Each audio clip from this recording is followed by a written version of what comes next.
de la carta del apóstol Pablo a los Tesalonicenses, Tesalonicenses capítulo 3. Vamos a estar leyendo todo el capítulo para hablar acerca de la fe, la fe firme. En la página 870 lo pueden encontrar ahí en la Biblia que tienen. 870.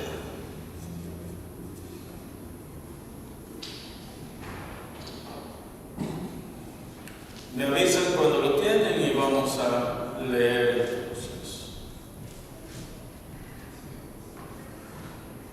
El tema que vamos a estar meditando hoy, es el gozo de una fe firme.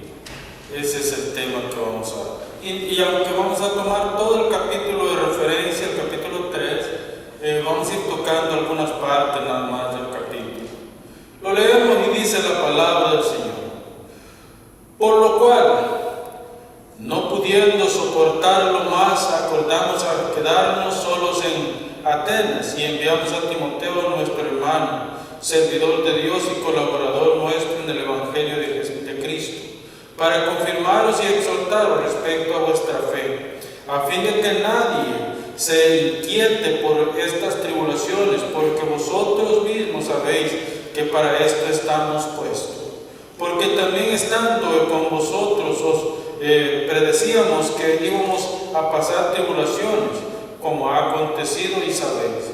Por lo cual también yo, no pudiendo soportar más, envié para informarme de vuestra fe, no sea que os hubiese tentado el tentador y que nuestro trabajo resultase en vano. Pero cuando Timoteo volvió de vosotros a nosotros y nos dio buena noticia de vuestra fe y amor, y que siempre nos recordáis con cariño, deseando vernos como también nosotros a vosotros, por ello, hermanos, en medio de toda nuestra necesidad y aflicción, fuimos consolados de vosotros por medio de vuestra fe. Porque ahora vivimos, si vosotros estáis firmes en el Señor. Por lo cual, ¿qué acción de gracia podremos dar a Dios por nosotros, por todo el gozo con que nos gozamos a causa de vosotros delante de nuestro Dios? Orando de noche y de día con gran insistencia para que veamos nuestro rostro y contemplemos lo que falte a vuestra fe. Mas el mismo Dios y Padre nuestro y nuestro Señor Jesucristo dirija nuestros caminos a vosotros.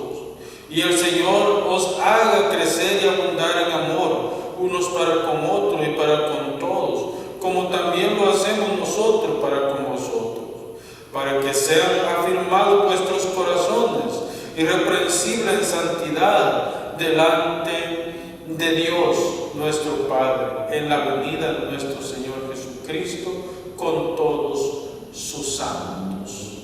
Amén. Mientras preparaba este sermón, pensaba en varias cosas. ¿Qué es lo que nos motiva a nosotros a venir a la iglesia?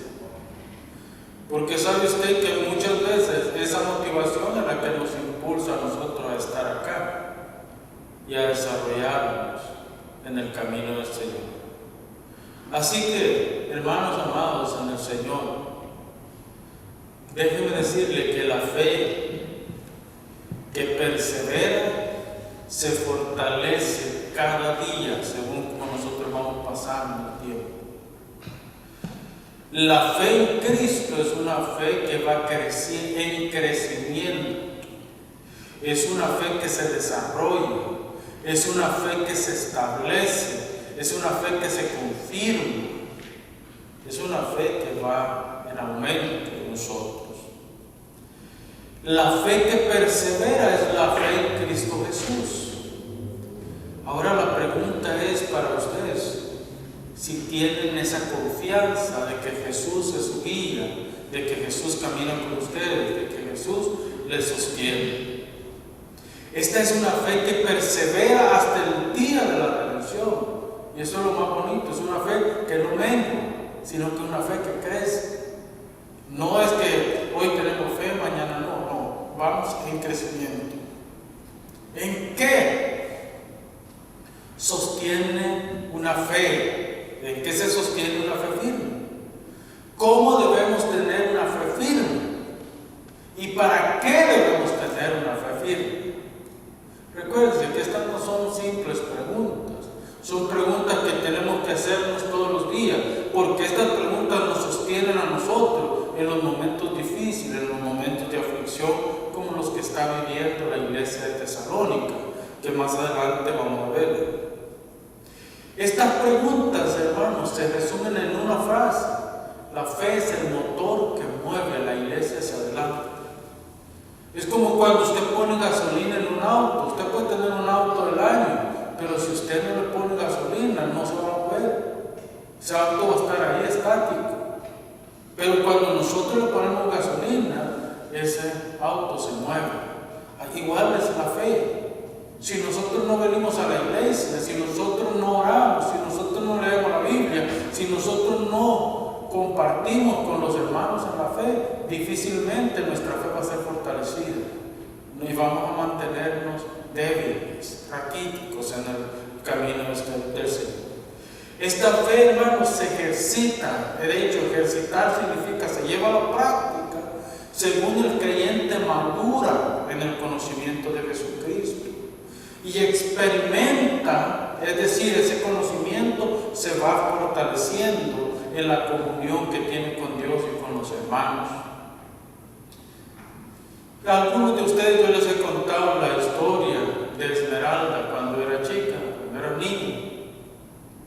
A los 15 días de nacido, porque como ella no, la señora que asistió a Rosa en el parto, no sacó los gases que los niños con los que vienen.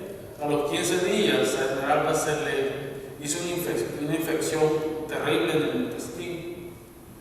La llevamos al médico porque estaba a punto de morir, o sea, era terrible la infección que tenía.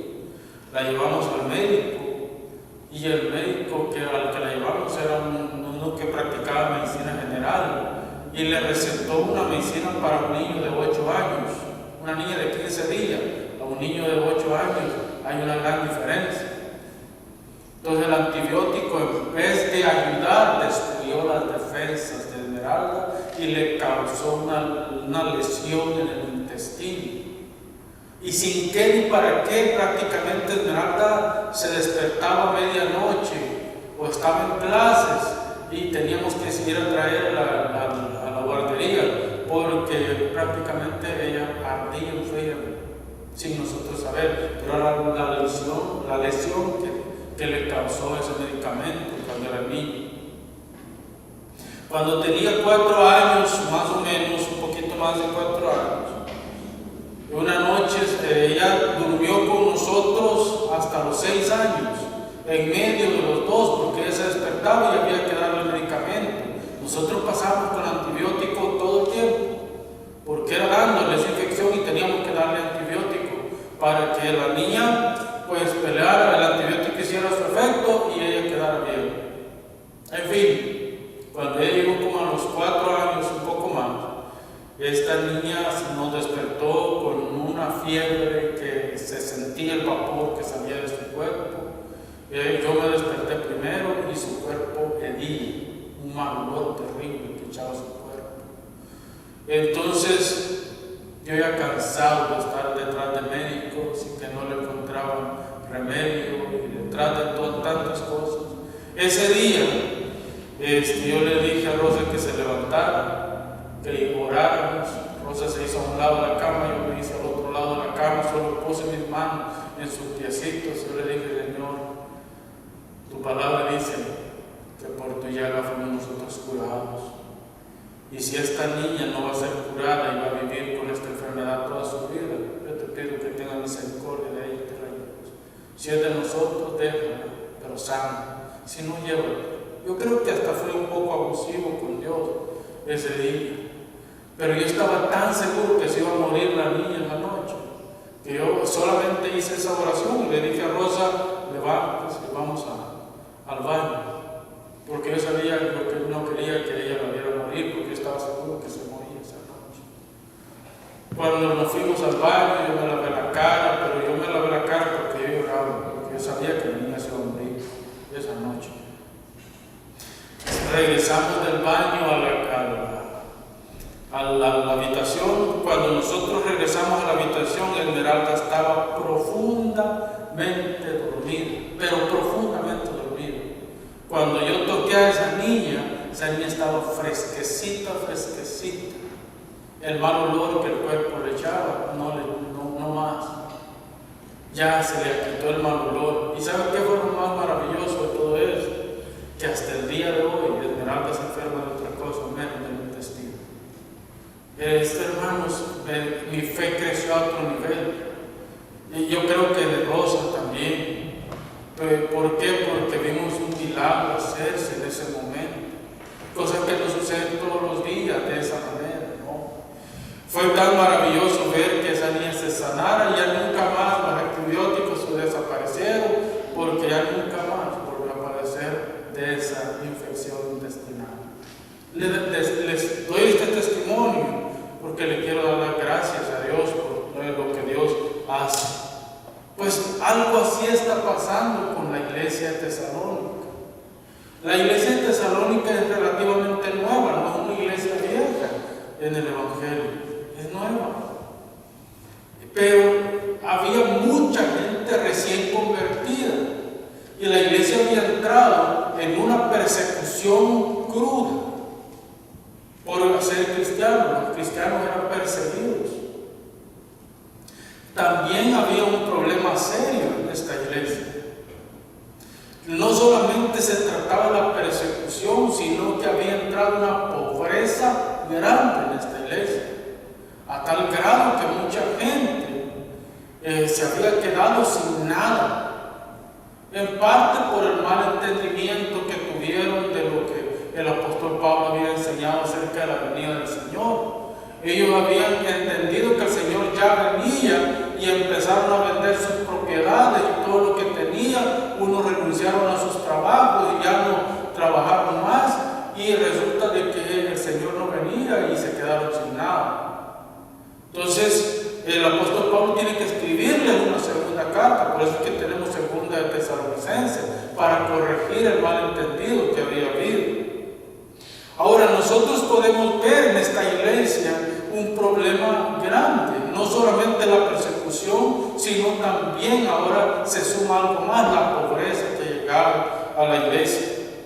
Entonces Pablo, con un corazón pastoral, un corazón dedicado a la obra del Señor, le manda a Timoteo, ¿sí? Le manda a un colega de él, Timoteo, entonces un joven pastor que es enviado por la agencia misionera para que fuera a atender las necesidades de esta iglesia que estaba pasando problemas. Pero él fue con dos motivos. Uno era la predicación de la palabra, y dos era consolarlos, porque estaban pasando por momentos difíciles. Así que, hermanos, vamos a ver en este estudio dos puntos importantes. El primer punto tiene que ver con la fortaleza que trae Timoteo a la iglesia de Tesalónica, y la última parte es el consuelo que lleva Timoteo a esta iglesia. La fe que persevera se va haciendo más fuerte según el tiempo va transcurriendo. ¿Pero por qué creemos esto? Porque el Espíritu Santo va poniendo en el corazón de las personas la seguridad de su salvación, la seguridad de que están confiados en Dios y que no deben de temer nada.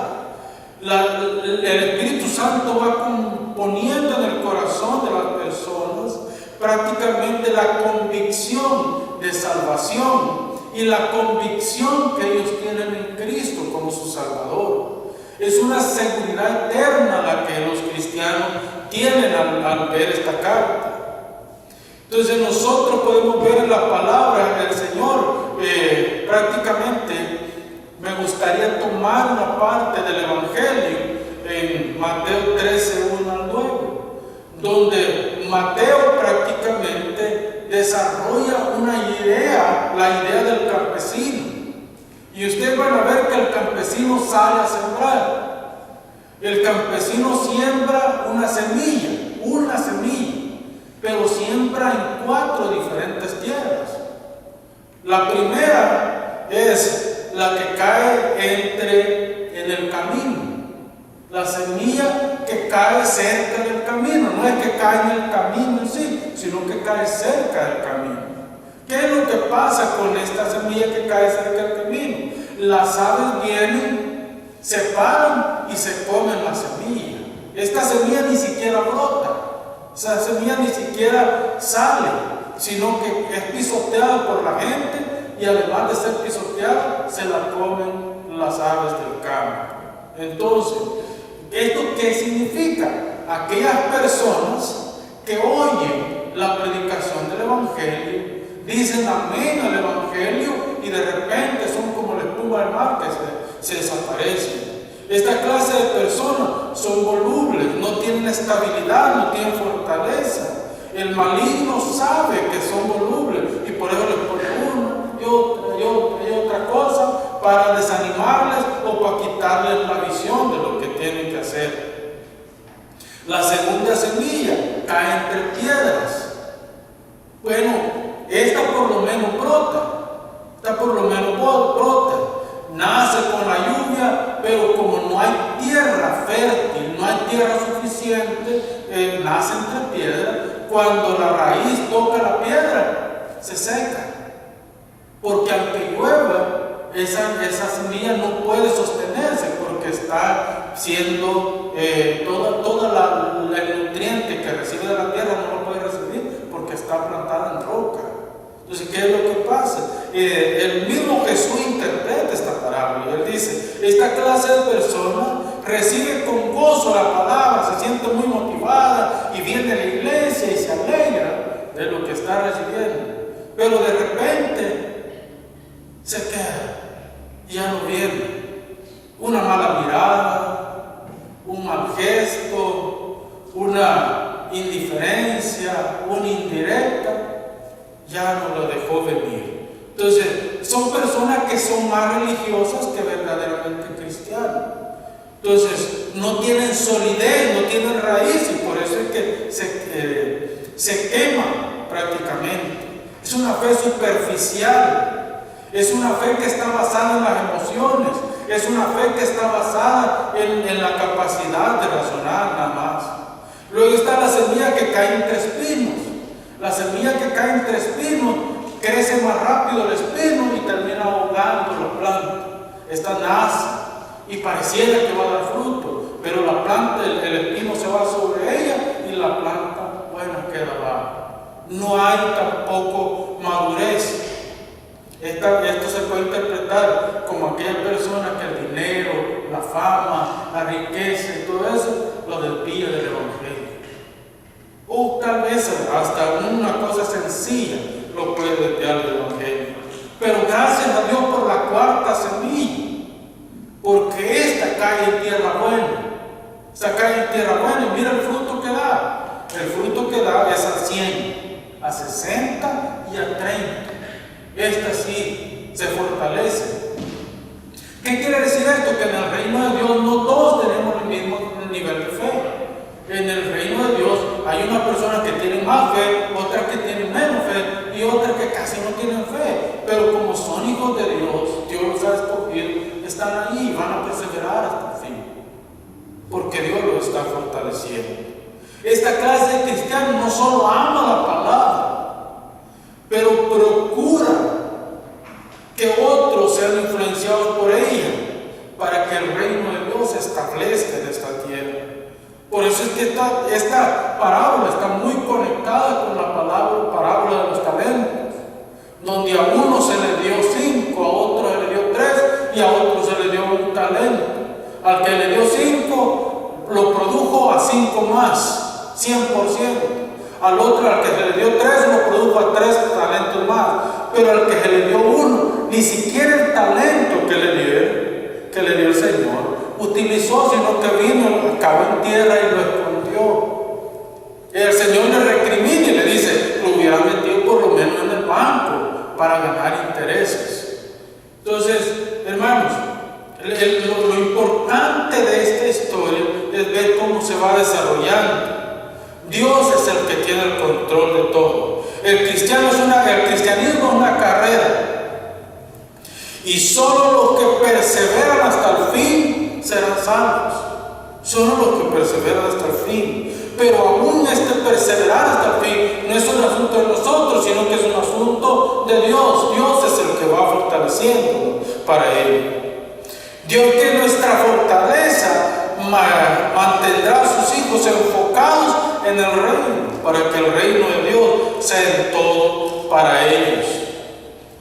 El cristiano debe mantenerse firme en la fe. Vea los versículos 1 al 4, donde el apóstol dice: por lo cual, no pudiendo soportarlo más. Fíjese cómo se pone Pablo. Dice: yo me siento mal por lo que está sucediendo con ustedes.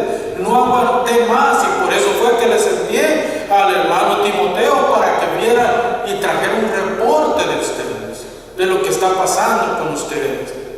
La unidad, hermanos, es el eslabón que une el corazón de la iglesia de los santos con el corazón de Dios. La unidad, que es un llamado a nosotros a vivir en esta unidad. El apóstol Pablo y sus colegas en el ministerio se sentían preocupados por lo que estaba pasando y comprometidos con darle a la iglesia de Tesalónica un chance para que ellos pudieran crecer. El principal factor de la preocupación de Pablo se puede ver en dos cosas. Primero, la fe que estos cristianos profesaban. La fe que ellos profesaban estaba en peligro. Pablo tal vez le faltaba un poquito de fe en los tesalonicenses, no fe en Dios, sino en los tesalonicenses. Porque bien pudo haber pensado él que ellos iban a desistir según la prueba llegara. Pero él tenía que confiar que Dios, el que había llamado a los tesalonicenses, lo iba a sostener. Segundo, la persecución que tendrían que soportar los tesalonicenses era cruda. Y muchos de los hermanos en la fe iban a morir a causa de esta persecución. Entonces Pablo tiene que animarles para que no se desanimen ni desistan en el momento de la persecución. Ahora, hermano, ¿qué es lo que movió entonces al apóstol Pablo? Lo movió el amor por los tesalonicenses. Ellos merecían que se les enseñara, porque estaban preocupados por la iglesia. No era una preocupación hipócrita la que sentía Pablo. No, era una preocupación genuina la que sentía. Y por eso acuerdan enviar a Timoteo para que fuera a Tesalónica. Qué hermoso es cuando tenemos hermanos que en vez de desanimarnos, en vez de criticarnos, nos animan y nos dicen: mira, estamos orando por ti, vamos para adelante en el ministerio, no te preocupes, yo no estoy en tu iglesia, pero vamos para adelante. Esa debe ser la actitud de un cristiano.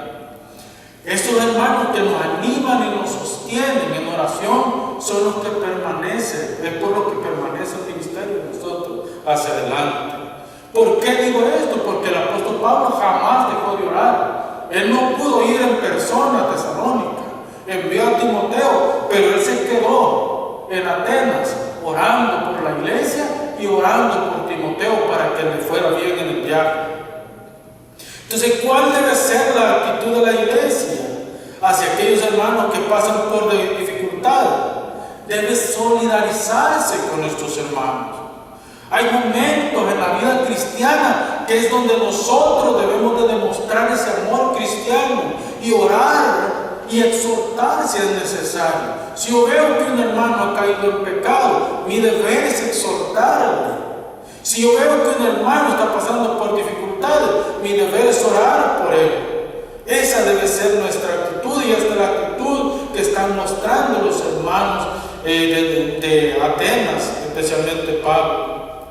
Hermano, el cristiano debe guardar su fe. Ve el verso 5. ¿Qué dice el verso 5?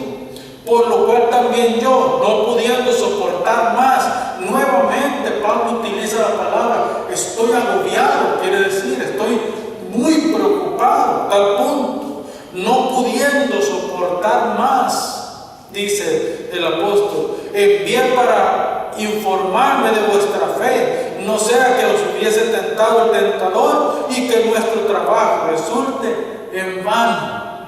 Lo que está haciendo el apóstol en esta ocasión es asegurándole a los tesalonicenses que no ha enviado a Timoteo solamente por enviarlo, sino que lo ha enviado porque tiene un amor fraternal hacia ellos, porque quiere verles crecer en su fe, desarrollarse y crecer.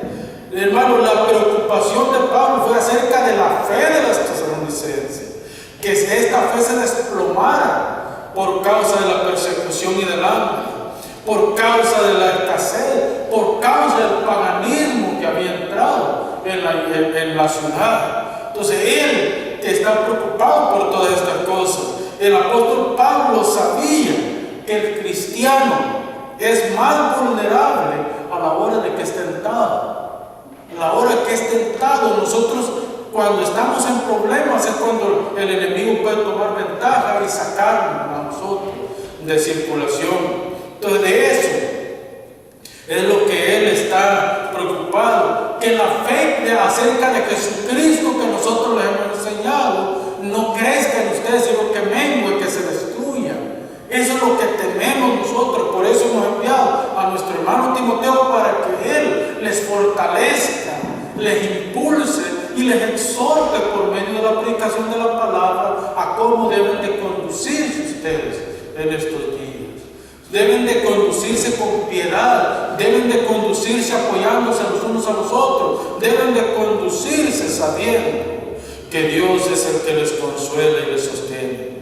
Hermanos, en medio de los desastres, injusticia, dolor, persecución, miseria, muerte, Dios tiene el control. Es en eso que ustedes y nosotros debemos estar enfocados. En medio de todo eso, Dios tiene el control. La fe que fortalece y perfecciona al cristiano es la fe que se desarrolla en medio de la tribulación. La fe que fortalece, la fe que impulsa, la fe que sostiene, la fe que nos establece y nos funda en la palabra de Dios se desarrolla en el momento de tribulación, en el momento difícil que pasamos. ¿Cuál es el consuelo que lleva Timoteo?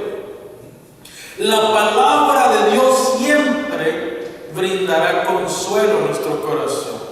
En medio de la persecución nos asegura que nuestra morada no está en esta tierra, sino que está en el cielo con nuestro Señor. En medio del problema nos asegura que Cristo sufrió más que nosotros.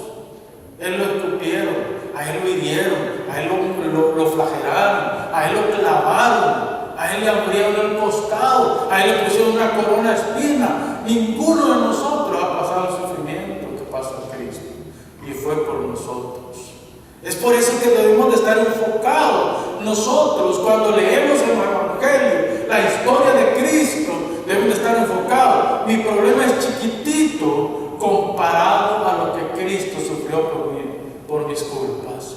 Mi problema no es nada comparado a lo que Él. Mi fe está chiquitita delante de la fe que Él tenía en nosotros. Por eso es que oró el Evangelio, el capítulo 17 de Juan. Nosotros tenemos una oración lo que lo cubre todo en esa oración del Señor. Y esa oración debe de ser prácticamente la manera de orar de nosotros todos los días.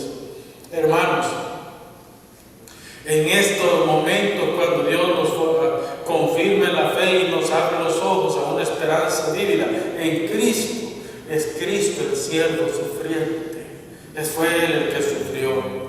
Animémonos mutuamente, el verso 6 al 8. Ahí dice: pero cuando Timoteo volvió de vosotros a nosotros y nos dio buena noticia de vuestra fe. ¿Saben que esta palabra buenas noticias es la palabra que se utiliza para evangelio? Las buenas noticias. El evangelio en esta palabra trajo buenas noticias de qué? Que vuestra fe persistía siempre en el Hijo de Dios, no había menguado. Entonces Timoteo regresa a Pablo con buenas noticias nosotros, que simboliza, que es plural, quiere decir de que fue la agencia misionera la que los envió, y ahí es donde mandó, donde vino a hacer el informe el apóstol Pablo, Timoteo, al apóstol Pablo y a los demás. Y nos dio buenas noticias de vuestra fe y amor, dice, buenas noticias de vuestra fe y amor, la fe en Cristo, el amor que Cristo a través de su Espíritu había puesto en el corazón de ellos. Entonces, ¿cómo anima? Pablo se mantuvo en oración por los hermanos mientras esperaba la noticia de Timoteo. Es un deber cristiano. Si ustedes ven, si leen el pasaje, yo lo voy a leer porque no tengo tiempo, pero si ustedes leen el pasaje, se van a dar cuenta de que Pablo dice: Timoteo fue, yo me quedé orando por él y por usted. Cuando Timoteo regresó, entonces yo ni siquiera dejé de orar, sino que continué orando, pero ahora con acciones de gracias, dándole gracias a Dios por vuestra fe y por continuar en lo que están. Entonces, esa es la segunda parte. Pablo se alegra de las buenas noticias recibidas por Timoteo. ¿Por qué? La fe de los tesalonicenses era más firme de lo que Pablo sospechaba. Pablo pensaba tan chiquitito acerca de los tesalonicenses, y Timoteo le dice: ¿sabes una cosa? Los tesalonicenses tienen una fe bien firme, que nada los desiste. Ellos continúan en medio de la pobreza, en medio de la persecución, ellos continúan hacia adelante. Y no solamente eso, no lo dice en este pasaje, pero lo dice en 1 Corintios, que los tesalonicenses, dice Pablo, de su pobreza enviaron ofrendas para la iglesia de Jerusalén, que estaba en la misma condición. Imagínense, Pablo alaba a los tesalonicenses gracias al informe que Timoteo trae. Pablo alaba a los tesalonicenses porque dice: los tesalonicenses, pasando por persecución y gran pobreza, de su pobreza enviaron dinero para la iglesia de Jerusalén. ¿Por qué? Porque Pablo les había enseñado que lo más importante en la iglesia no es si canta bonito una persona, no es si predica bonito una persona, no es si tiene un gran liderazgo una persona. Lo importante en la iglesia es el amor cristiano. De que se vea el amor cristiano, que se vea que la persona ama a los demás. El cristiano debe buscar a Dios en oración en todo tiempo. Qué importante la oración. Mira el verso 9. Por lo cual dice: ¿qué acción de gracias podremos dar a Dios por vosotros? Por todo el gozo con que nos gozamos a causa de vosotros delante de nuestro Dios, orando de día y de noche, con gran insistencia, para que veamos nuestro rostro y completemos lo que falta de vuestra fe. Pablo está diciendo, hermano, no es bonito escuchar estas palabras del apóstol Pablo.